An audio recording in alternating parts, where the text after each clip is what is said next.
What is going on, everyone? Welcome to your 8th programming tutorial in how to make games in Java. And in this tutorial we're going to be talking about animation. Now, we already learned how to load images, and now that we have those images we can begin animating them.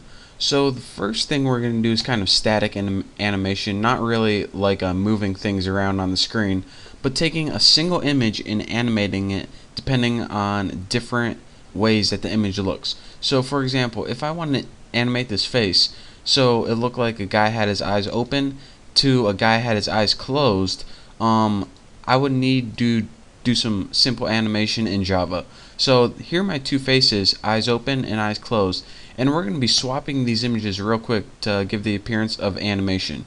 So there are pretty much two different types of animation. This is called, well, I call it still animation. In the other animation where, like, if a ball was moving around on screen, that's what I call dynamic animation. I don't know what they call it, but you know. So let's go ahead and get started, because once I teach you the basics of this animation, the next one is going to seem a lot easier. So the first thing you need to do is import images so we can actually use those images, and import something called an array list. And if you don't know what an array list is, it's pretty much an array, but you can like add and delete elements a lot easier. So let's go ahead and put, well, let's utilize that first, private array list, and I'm going to name mine scenes, just like that. So now we have pretty much an array list called scenes, and what a scene is going to be is it's pretty much a picture. Every picture is a scene. So when that guy has his eyes open, that's a scene. When he has his eyes closed, that's another scene. So bam, that's all that is. So now you know.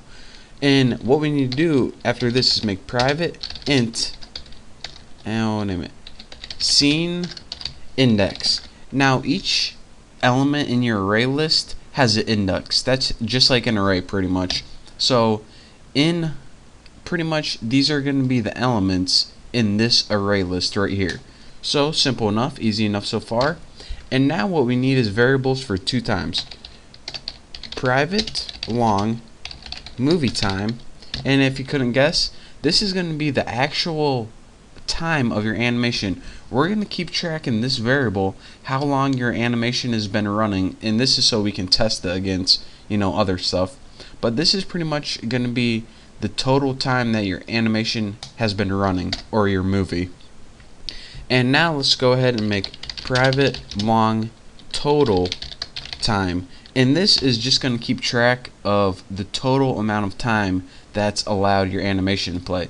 And why do we need two different movie times? Because we're going to be comparing these.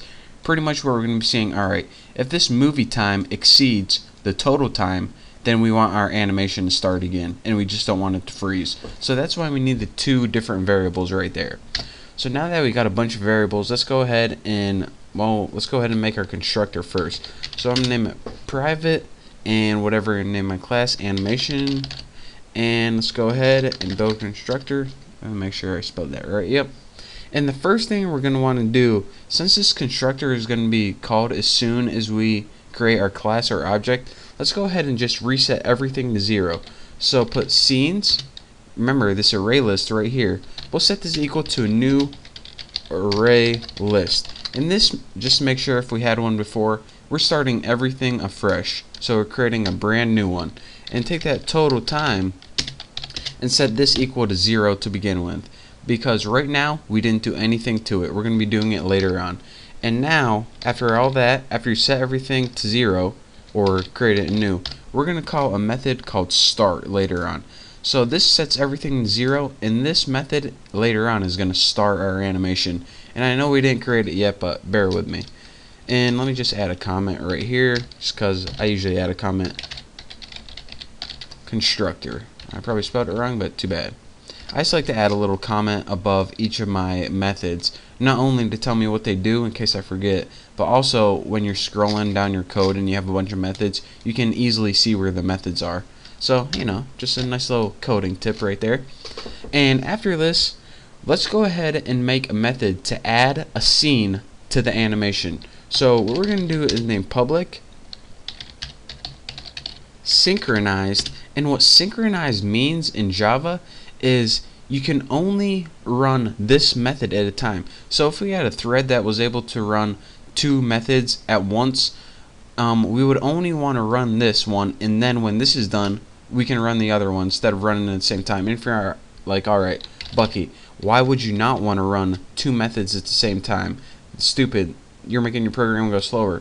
Well, sometimes it's necessary, and this is because if you have two methods that like changed a number or changed a variable, then when one method ran and the other method ran at the same time, then you might have the output change variable in two different ways. One would set the number equal to 5 and one would set the number equal to 15.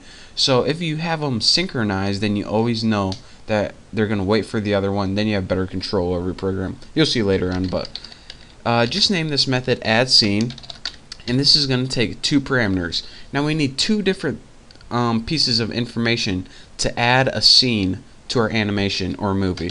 We need an image to add because, you know, what face do you want to add? Eyes closed or eyes open? And now you need a time.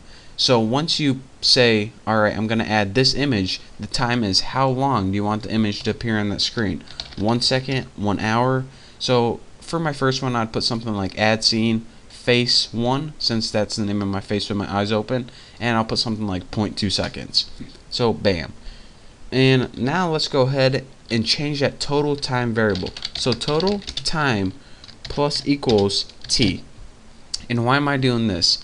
Every time I add a scene to total time, this total time is going to pretty much be the sum of all the individual scenes.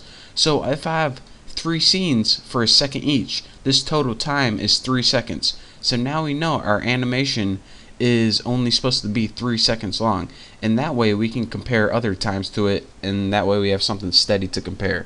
And now what I need to do is, now that I got that total time, I actually need to add, well, you'll see, scenes. And this is pretty much, remember the array list we created out here, we need to add an object to the scenes array list.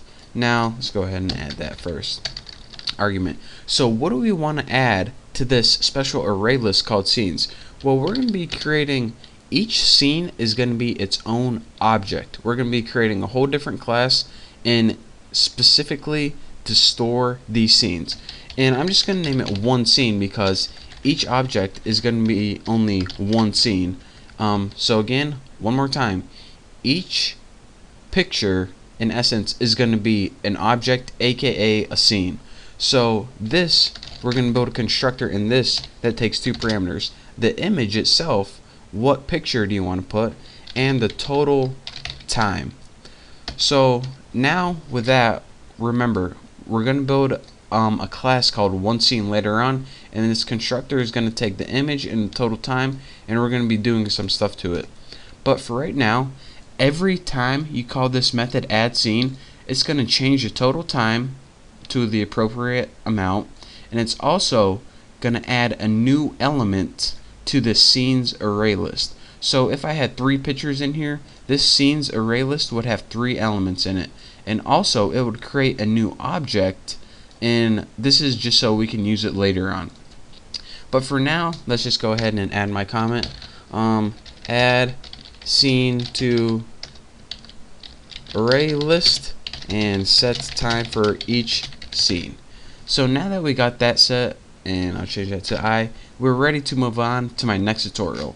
But for now, that's all you get for this tutorial. But I just want to thank you guys for watching. Don't forget to subscribe. I'm having an awesome time doing this. Can't wait to teach you some more. So again, thank you. Don't forget to subscribe, and I'll see you next tutorial.